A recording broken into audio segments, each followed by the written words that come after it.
France Info et France 24 présentent.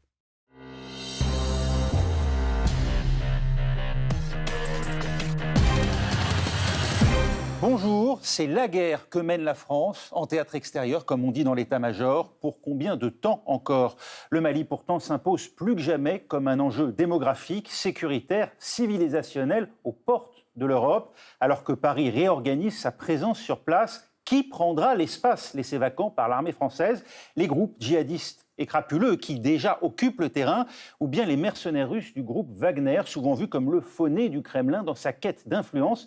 Et qu'en pensent les Maliens eux-mêmes? On va tenter d'y répondre dans ce nouveau numéro du Monde dans tous ses états, votre rendez-vous géopolitique sur France Info et France 24, avec aujourd'hui à mes côtés Niagale Bagayoko. Bonjour. Vous êtes chercheuse, vous présentez l'African Security Sector Network. Merci d'être avec nous aujourd'hui. Mais d'abord, Nenayem, parlez-nous donc du Mali, sa situation géographique et sa taille. Bien, le Mali, vous voyez, c'est un vaste pays avec une superficie d'1 241 231 km². C'est 2 fois la superficie de la France. Le pays a des frontières héritées de la colonisation.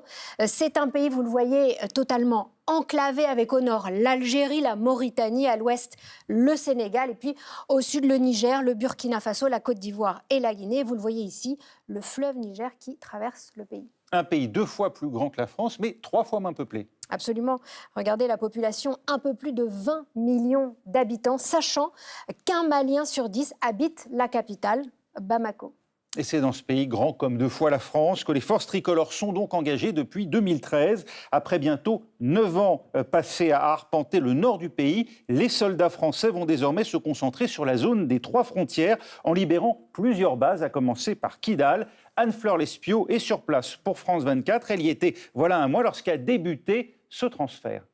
Au cœur du Gourma malien, le camp de Gossi. L'une des bases abritant la force Barkhane que les autorités françaises ont décidé de conserver. Celles de Kidal, Tessalit et Tombouctou au nord du pays seront fermées d'ici la fin de l'année puis transmises à l'armée malienne. Si l'appui aérien sera maintenu, les effectifs de 5100 soldats français jusqu'alors présents au Sahel seront réduits. Des forces spéciales européennes réunies au sein de la Task Force Takuba auront la charge d'appuyer au combat les militaires maliens. À Bamako, ce haut gradé français tient à préciser les contours du nouveau dispositif de Barkhane. Le fait de se recentrer, de reconcentrer les forces, ça permet de gagner en termes d'action. Et l'idée n'est justement pas de créer un vide. L'idée est de laisser en compte à l'État malien la responsabilité de ces zones. Pour faire face à éventuellement un risque d'enlisement, il faut avoir une réponse qui n'est pas que militaire. Pourtant, 8 ans de guerre contre les djihadistes n'ont toujours pas permis aux autorités de faire leur retour sur un territoire dont le contrôle leur échappe aux 2 tiers. Et pour Hamidou Cissé, du groupe des Patriotes du Mali, le temps est venu de tourner la page de l'intervention française. Tous les jours, il y a des tueries partout. Et moi, je me demande réellement ce qu'ils font au Mali. Avant leur arrivée, on avait plus que peur. Avec leur arrivée, au bout de 6 mois, 1 année, on pensait qu'on allait avoir la paix. Et s'ils se retirent aujourd'hui, c'est vrai, dans 6 mois, 1 année, on va souffrir, mais mieux vaut souffrir que de rester dans leurs mains pour l'éternité. Tandis que Bamako se cherche de nouveaux partenaires, parmi lesquels les potentiels paramilitaires russes Wagner, régulièrement accusés d'exactions. Les ex-rebelles du Nord rappellent que les réponses à la crise multidimensionnelle doivent avant tout être maliennes. Quelle qu'en soit la force d'une force étrangère, elle ne pourra jamais sécuriser chez nous. Il faut obligatoirement les fils du terroir. Et cela ne pourra se faire qu'en mettant l'accord d'Alger en œuvre, c'est-à-dire allant à l'armée reconstituée et la redéployer, intégrer les forces de mouvement dans l'armée régulière malienne où tout un chacun se voit représenté là-dedans. Il y a une armée qui connaît le terrain et qui connaît la population. Une armée reconstituée qui peine à voir le jour depuis la signature de l'accord de paix en 2015.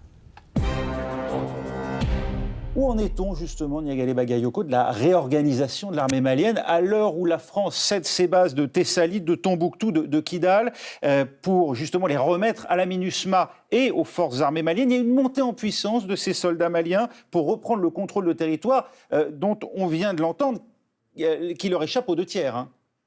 Alors malheureusement, non, on ne constate pas aujourd'hui une capacité renforcée des forces armées maliennes, les FAMA, à inverser la situation sur le terrain.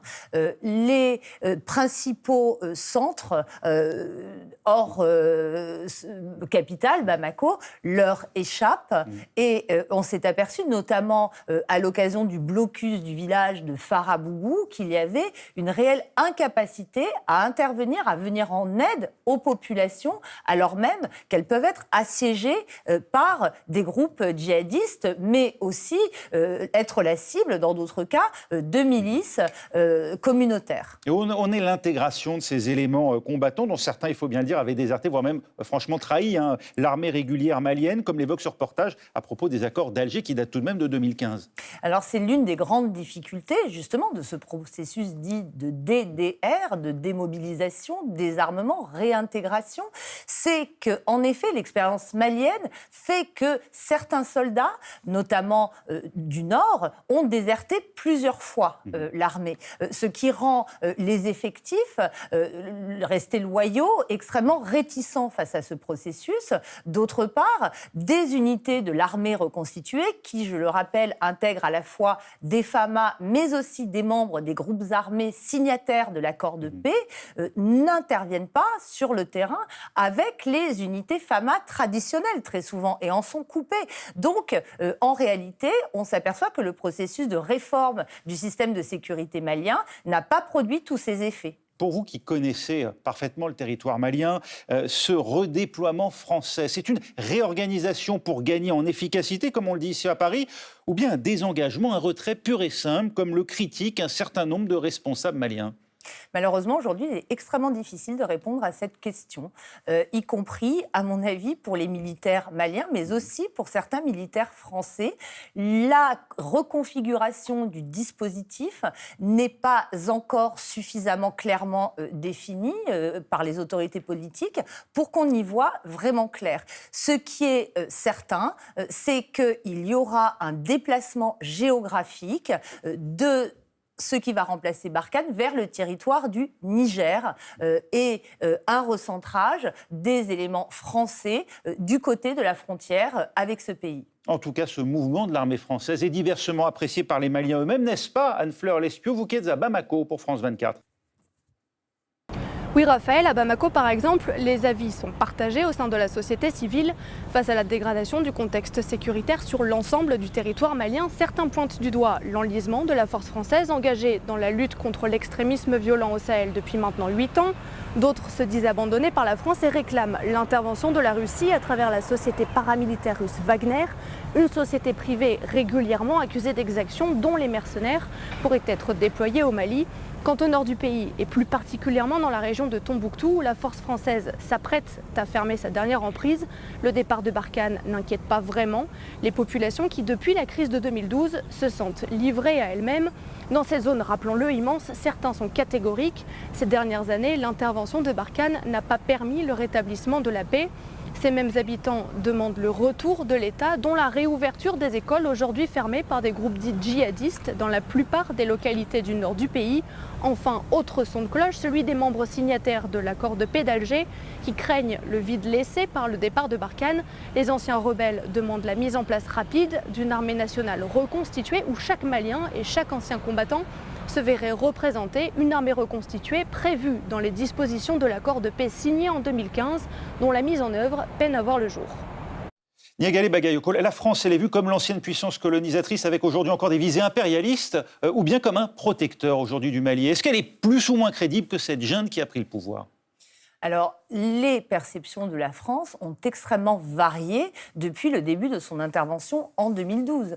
Lors du déclenchement de l'opération Serval, la France et ses troupes ont été accueillies en libérateurs face à la tentative de conquête du territoire de l'alliance rebelle et djihadiste qui progressait vers le sud. Mais avec le temps, la présence a été perçue non seulement comme très inefficace parce que les populations n'en voient pas le bénéfice. Et lorsque l'on dit cela, les écoles sont très justement évoquées, mais cela veut dire aussi qu'on ne peut plus se rendre dans les champs, qu'on ne peut plus faire paître ses troupeaux. Et le décompte en termes de neutralisation des djihadistes, des terroristes, n'a absolument pas permis de démontrer l'efficacité sur le terrain. Inefficace, donc plus que impérialiste, en tout cas, ou invasif, c'est ce qui semble être la constatation. Quid de la junte? Assimi Goïta, le colonel qui est aujourd'hui à sa tête, au terme du deuxième coup d'État, a semblé effectivement écarter la possibilité d'un scrutin qui devait pourtant avoir lieu fin février, qui était censé permettre un transfert du pouvoir aux civils. Alors, en effet, à l'issue du premier coup d'État, survenu en août 2020, il avait été convenu avec l'organisation sous-régionale, qui s'appelle la CEDEAO, de conclure un accord portant sur une transition d'une durée de 18 mois, dont l'échéance arrive à son terme en février prochain 2022. Et les nouvelles autorités qui ont perpétré un nouveau coup de force au mois de mai dernier ont entamé un bras de fer non seulement avec les autorités françaises, mais aussi avec les autorités de la CEDEAO, précisément. Et leur ont fait savoir, juste à l'occasion du sommet extraordinaire qui a été tenu le week-end dernier, qu'elles n'entendaient pas, ou n'étaient pas en mesure, plus exactement, de tenir ce scrutin, notamment pour des raisons sécuritaires. Il y a un autre acteur auquel la France est censée soit prêter main forte, soit même transmettre peut-être une partie de sa capacité, c'est la Task Force Takuba de l'Union européenne. Alors c'est un vœu pieux ou c'est une réelle capacité, une réelle force capable de s'opposer aux terroristes sur le terrain? Alors justement, la stratégie française de retrait repose sur deux piliers. La sahélisation, qui consiste à passer le relais aux forces armées des pays de la région, et l'européanisation à travers Takuba. Donc G5 Sahel et Takuba. Alors, pas uniquement G5 Sahel. Le G5 Sahel est un acteur qui mobilise des forces de manière conjointe, dans le cadre de sa force, qui porte précisément ce nom, mais également dans le cadre des déploiements à titre national des armées des différents États.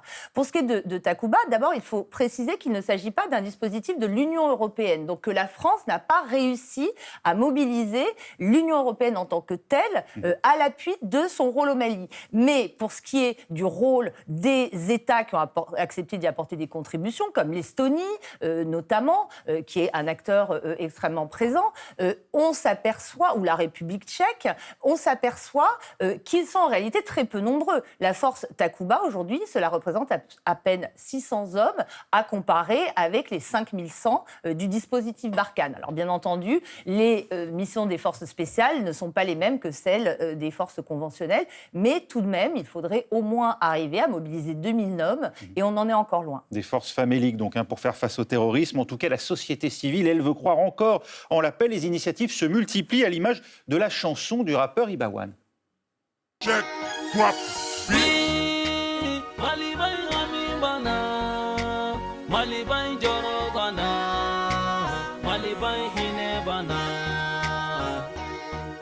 La paix,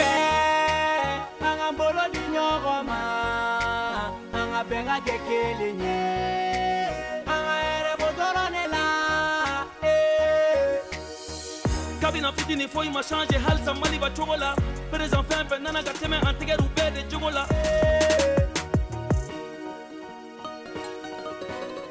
Et c'est déjà la fin de la première partie du Monde dans tous ses états. On se retrouve dans un instant. Restez avec nous sur France 24. France Info et France 24 présentent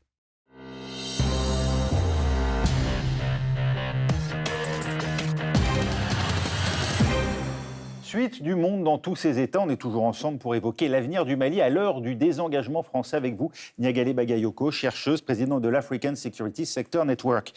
Ce qui constitue le terreau du terrorisme NAIM, c'est d'abord l'extrême pauvreté. Et oui, c'est l'un des pays les plus pauvres du monde, Raphaël. On estime qu'un habitant sur 3 a besoin d'une aide alimentaire. Les zones rurales du Sud à forte densité démographique concentrent les 90% de pauvreté du pays. Pour vous donner une idée, le produit intérieur brut par habitant au Mali est de 897 $. C'est 45 fois moins que la France, qui a un PIB par habitant de 38 825 $. Au Mali, c'est une économie essentiellement basée sur l'agriculture, mais qui possède des richesses minières, telles que l'or notamment.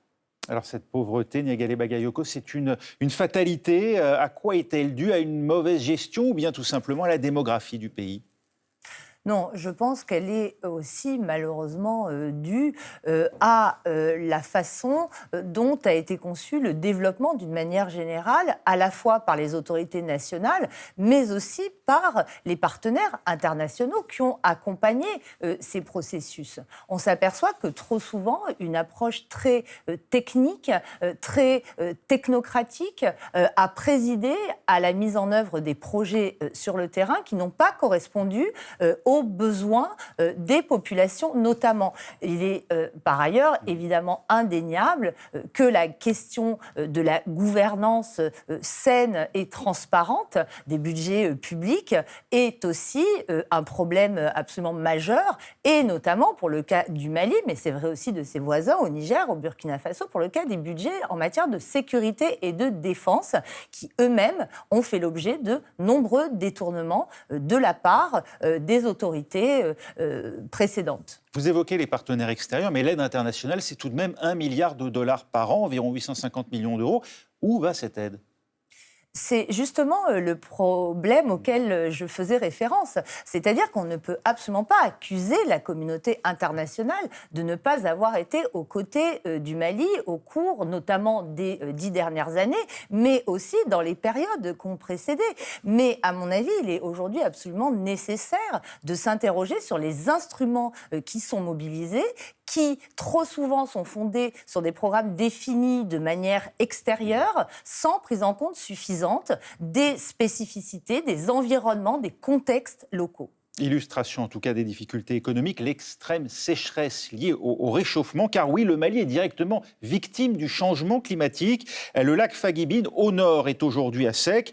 Conséquence, les dunes ont remplacé les terres agricoles, poussant à l'exode les villages avoisinants, comme nous l'explique à présent Yann Eiffel pour France Info. Il était l'un des plus grands lacs du Mali. Toute la vie des villages alentours dépendait de son eau, dans cette région en lisière du désert du Sahara, à 80 km de Tombouctou. Mais la dernière goutte du lac Fagibine s'est évaporée. Toute cette zone était remplie d'eau. Ensuite, les eaux se sont retirées et les arbres ont commencé à pousser autour du lac.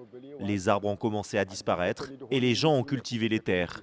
Et quand il n'y a plus eu de forêt, les dunes se sont formées.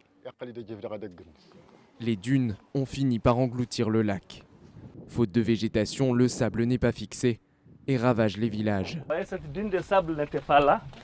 Cette école accueillait 400 élèves. Les salles de classe ont été ensevelies. Elles sont à présent inaccessibles. 400 élèves, cela veut dire toute une génération perdue. Une génération préparée pour l'exode ou bien pour le recrutement. Les plus jeunes ont fui la région. Ceux qui restent vivent de petits boulots. L'agriculture, l'élevage, la pêche à l'évidence sont impossibles.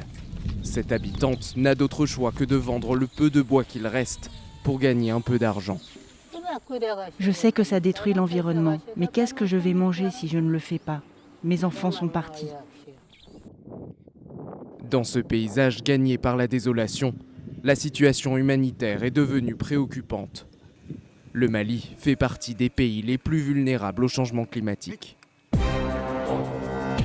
C'est ça, Niagalé Bagayoko, l'accès à l'eau et à la terre qui alimente les violences. On pense aux affrontements meurtriers entre communautés Peul et Dogon, par exemple. Alors, je pense qu'il faut distinguer différents phénomènes. D'un côté, le changement climatique et d'autre part, des conflits, en effet, de nature communautaire qui sont liés au mode de gestion et d'exploitation des ressources naturelles qui, eux-mêmes, ont préexisté à ces dynamiques environnementales dégradées.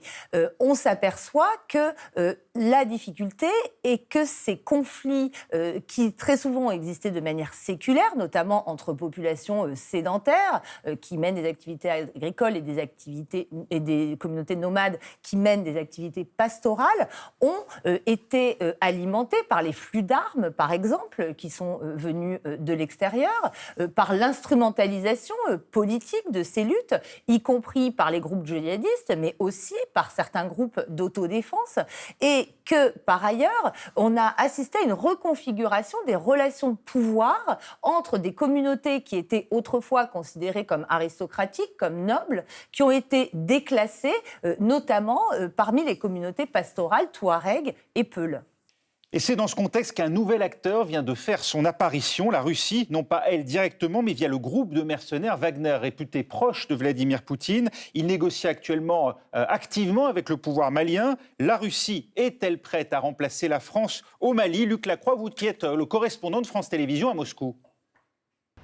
Ce qu'il faut comprendre, c'est qu'ici en Russie, Wagner n'a même pas d'existence officielle. En théorie, les sociétés de mercenaires sont interdites. Mais c'est un secret de Polichinelle. Interrogé sur Wagner il y a quelques semaines, Vladimir Poutine lui-même n'a pas cherché à démentir son existence. En revanche, il a répété que, selon lui, Wagner n'agissait pas pour le compte de l'État russe et il a posé une limite très importante, c'est que si jamais les actions des mercenaires de Wagner étaient contraires aux intérêts de la Russie, alors il interviendrait. Et c'est là tout l'intérêt de Wagner pour la Russie, pouvoir agir sans avoir à en supporter les risques. C'est ce que l'on appelle le déni plausible. À tout instant, la Russie peut s'en laver les mains et dire nous n'avons rien à voir avec ces mercenaires. En plus de cela, cela permet d'agir à moindre coût, car bien souvent, selon les spécialistes qui se sont penchés sur Wagner et à qui j'ai pu parler, pour se faire payer, les mercenaires de Wagner reçoivent en fait des concessions pétrolières et minières. Derrière Wagner, selon ces spécialistes,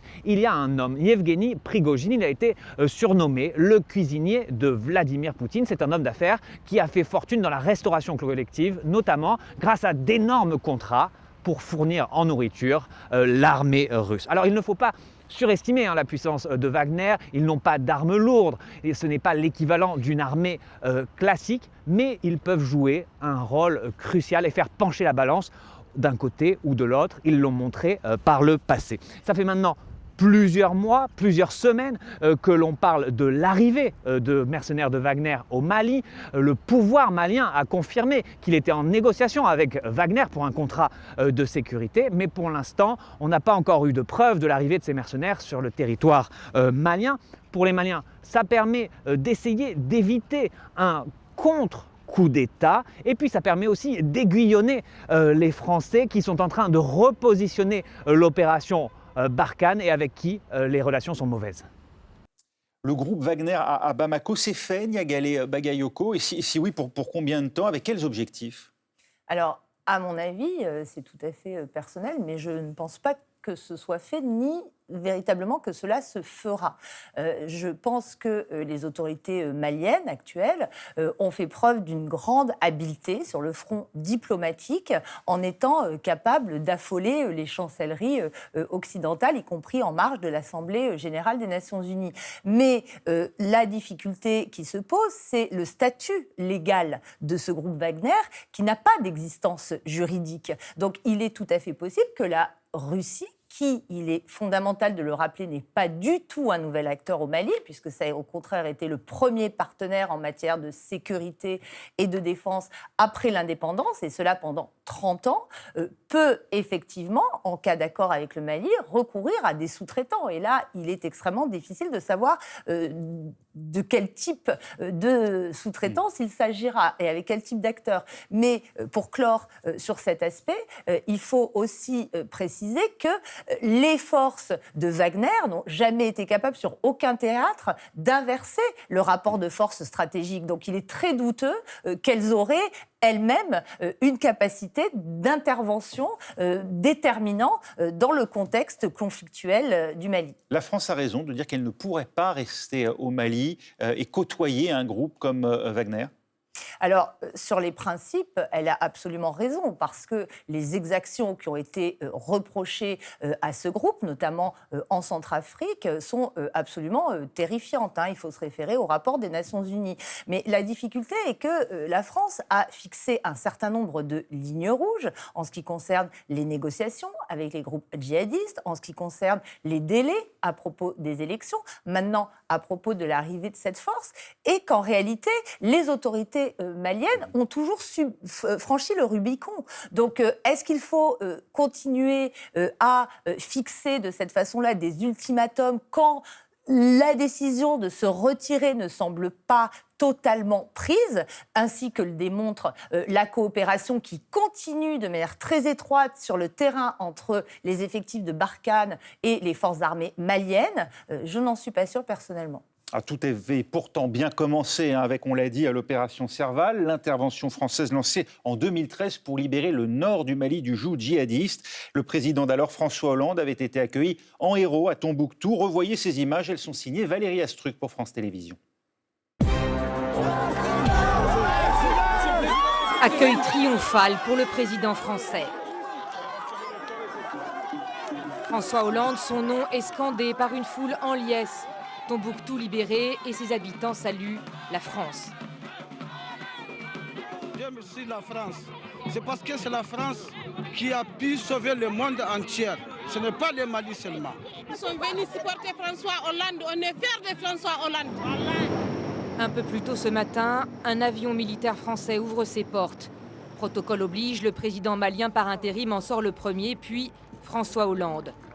Tout un symbole. Le président français foule le sol de la grande ville du Nord Mali, reprise cette semaine au groupe islamiste par les forces françaises et maliennes.